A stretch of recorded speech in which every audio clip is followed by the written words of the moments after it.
Hey YouTube, Muchismo Eugene. Welcome to another video from Exit Strategy. Uh, I want to discuss to you guys about how when you meet a narcissist, when things don't add up, you must subtract yourself out of it. Some time ago, quite a while ago, I speak often about instances where I would actually interact and meet someone, and as it is with guys, it may be the same with girls or women. You begin a conversation, and on and on and on. You sort of start vibing with each other, and you sort of exchange numbers, or many times they may exchange Instagram. I don't do the Instagram, but you exchange numbers, and you go on to say, okay, well, get in touch with me or reach out to me sometime and see what happens. This particular instance where I had given someone my number, they seemed interested. They wanted seemingly to chop it up and get to know each other on another occasion, and which seemed promising on the surface. And this is me post awakening, giving people benefits of the doubt, because we do want to date, we do want to get, and at this point in my life now, I don't think it's a matter of wanting to date. I want to be able to discover that person that I believe God has in my life, that I've just not crossed paths with. But this story goes into today in particular. This individual from some time past, in the past, they were in they were in the same space that I was in. They noticed me, and oftentimes, and I perceive her as a narcissist. It's already a done deal there. So, just for emphasis, I want you guys to know that.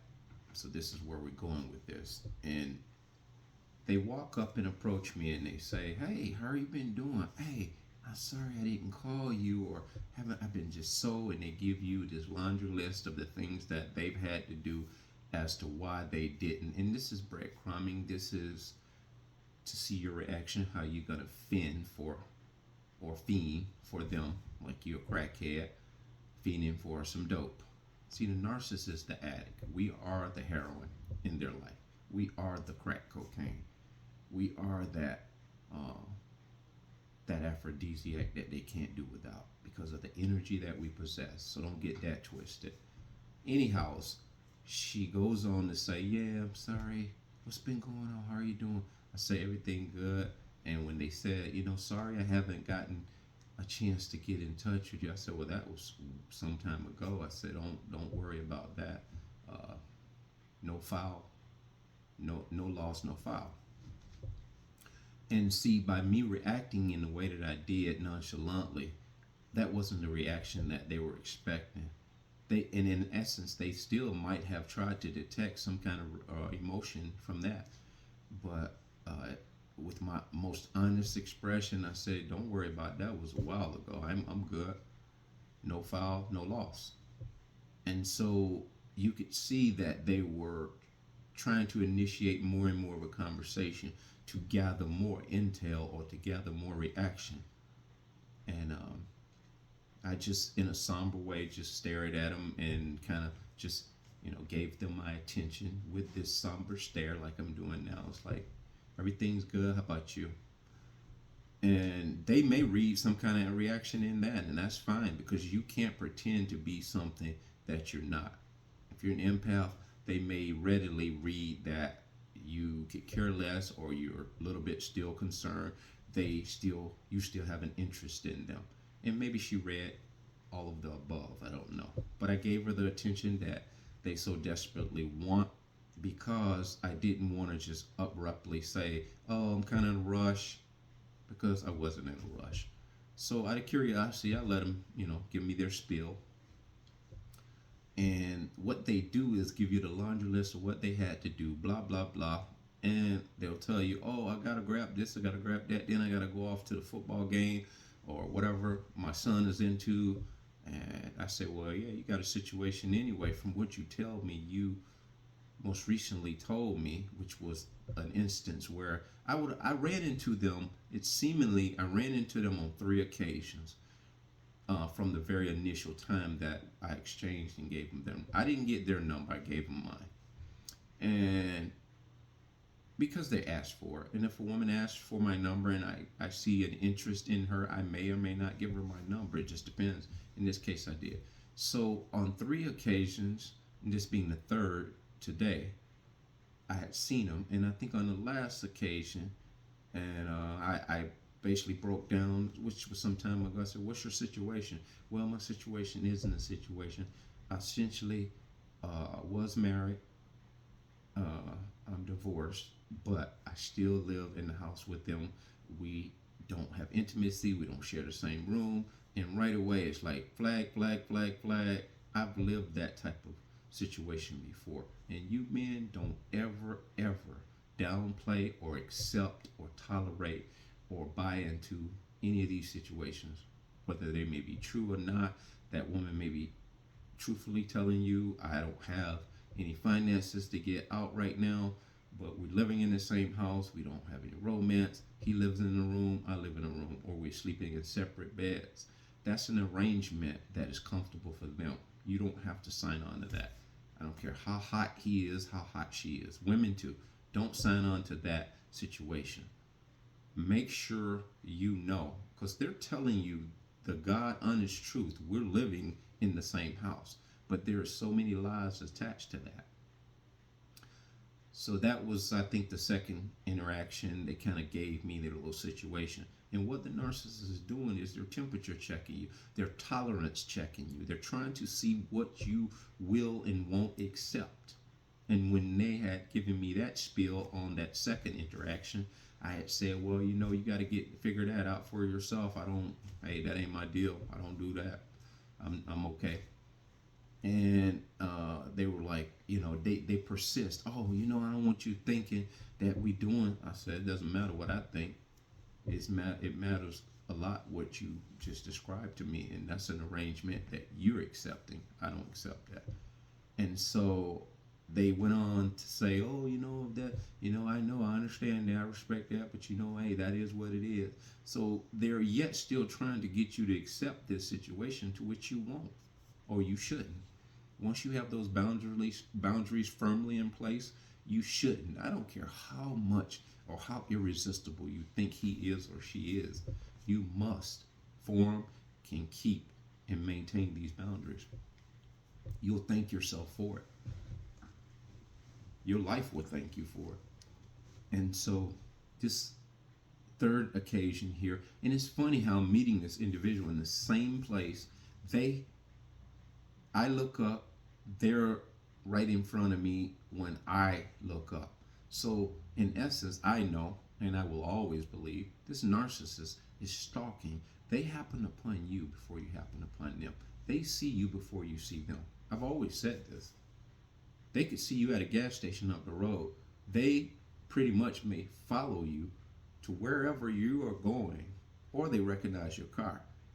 They're almost like undercover police. They would uh, tag along behind you, trail you is what they say. They will trail you all the way to the pet store or the department store or the mall, wherever you're going. And they will analyze a set of criteria and determine whether you're alone or you're accompanied by somebody. I'm assuming they went in, observed me from a distance to see if I was in the place to meet somebody.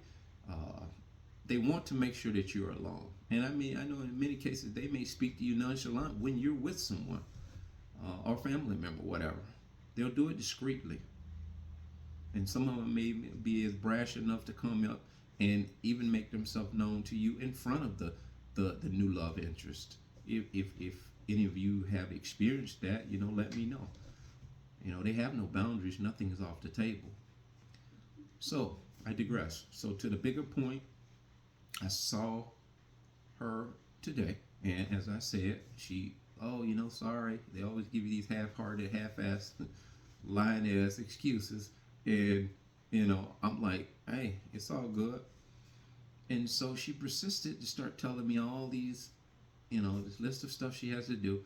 And I was like, yeah, but you got that situation, and I'm good with that. I don't see what the problem is. No, no. And then she begins to walk off like they walk off like you're gonna chase them. Like, hey, what are you doing?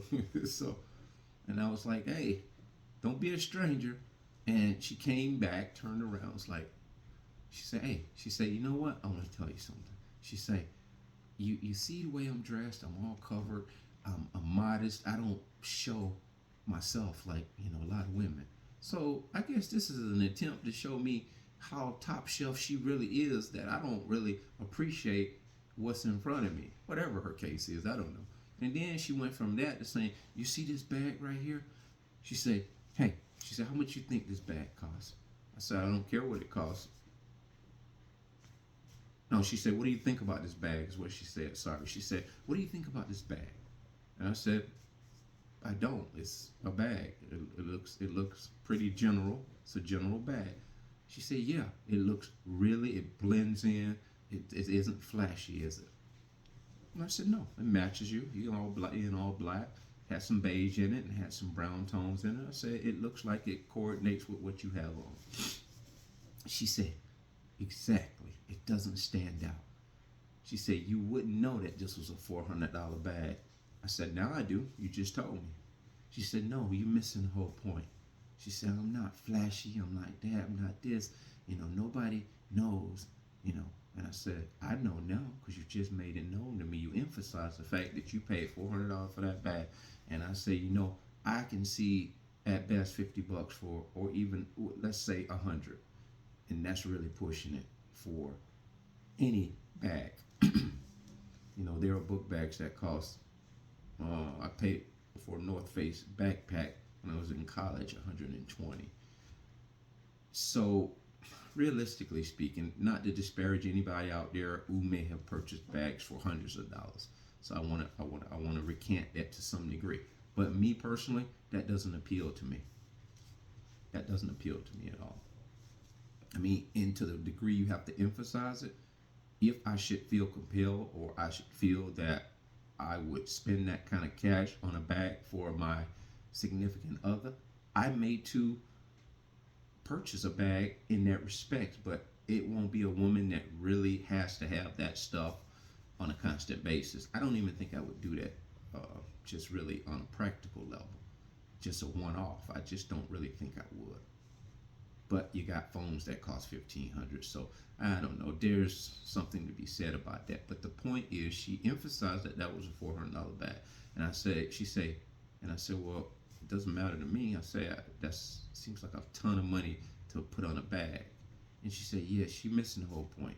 She said, I'm not flashy like that, and I was like, well, your point is, you emphasized that this is an expensive bag, and I wouldn't have known it had you not pointed it out to me. But you did point it out to me. Narcissists don't like when you run it back. When you run it back and make it make nonsense to them, or to you, make it make nonsense to you, it doesn't make sense to them. You have illuminated the foolery. They want you to think that they are the most modest Mother Teresa on the planet Earth, be it a woman. And a guy, if it's a narcissist guy, I haven't had many experiences with guys, but they may act in a way similar to that. They may brandish watches, their cars, their shoes, their pants, their shirts. I don't know. It has to be similar, I'm sure. And they put a lot of emphasis on their look and their dress and the things. So as that conversation was going nowhere, she didn't accomplish what I guess she sought out to do. You show a very blatant disinterest in the numbers and whatever they're throwing at you, and you let them know out the gate that is not going to make me do cartwheels for you or backflips. That's when you set your stance in stone. And they walk away, and they throw their hands up. I say, oh, that's how you're going to end the conversation, throwing your hands up? See, this is how you make it very, very possible for you not to let this conversation or this engagement have a repeat. And this further makes you more stronger because the physicalities, all this stuff that gets you distracted by the red flags, from the red flags of what you see in a woman or a man, and you just talk yourself out of what your intuition is showing you and telling you subconsciously. This guarantees that that won't happen. You have to speak that truth out of the gate, because if you don't and you let it linger, thereby you further getting into your feelings. You're giving them passes. You're seeing the writing on the wall because they're all self-absorbed. They are self-centered.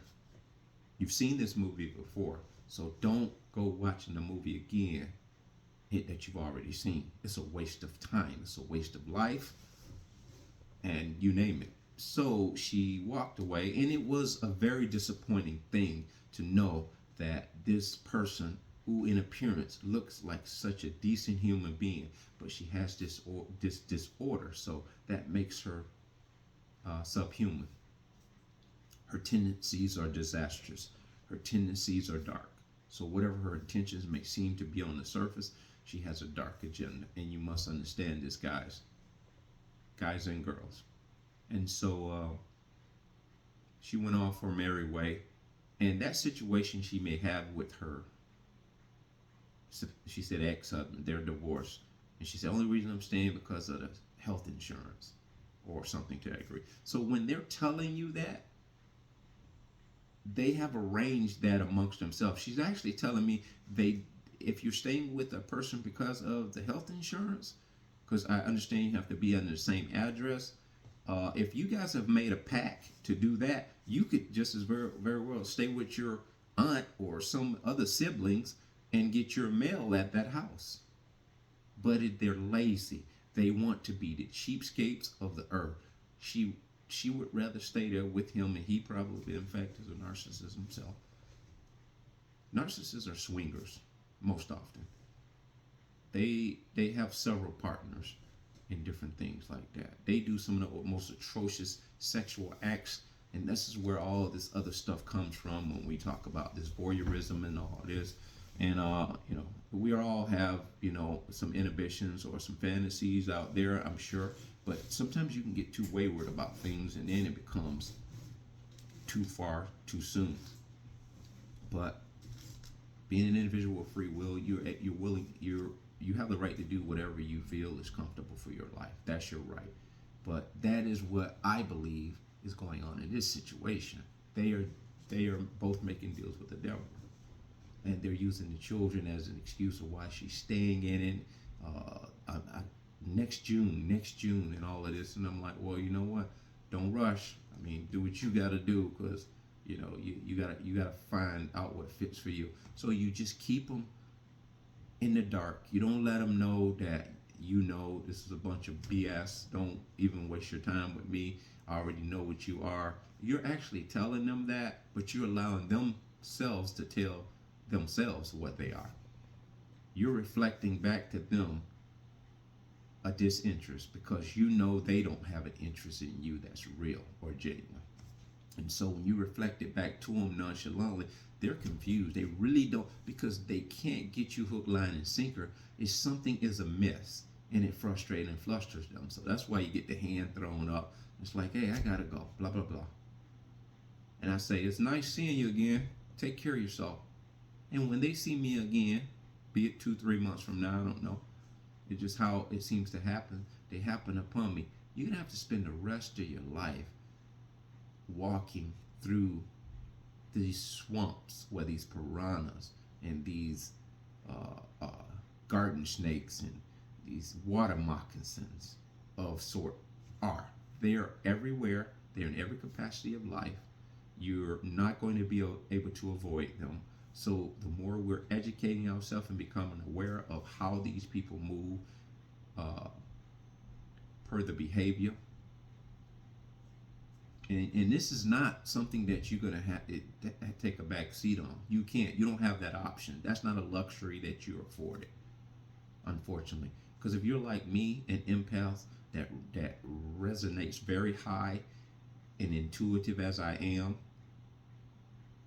you attract these people more than you want to. And God wants you to be solid when it comes to these interaction and engagements with these people. He wants you to be equipped. How do you equip yourself? Through the word and through just paying attention and not talking yourself out of what you have seen that seems and looks so familiar from the past. Don't ever forget that past, because that past is not that distance. It could be 10 years ago, and as soon as something happens today in that same respect, it's supposed to come on like a light. You don't panic, you don't get flustered or uptight. You just calmly take a breath before you speak, before you react, and you try to navigate through it as best you can by the grace of God. And I'm here to tell you that it often pans out for your benefit. They will run, they will take the high road, but on the other side of that, they are going to take offense. They are going to smear. They are going to drag you through the mud. At the end of the day, it's going to be like you came up to them. I saw him. He did this. He's trying to come after me. Oh, every time he sees me in whatever, he's trying to put the make on me. They distort everything that actually occurs in these instances. They approach you, but you approach them. It's always going to be the reverse. So that's a part of what you have to accept too. But this video was pretty much pertaining to, when it doesn't add up, you must subtract yourself out of the situation. That being said, guys, hope you are well and blessed.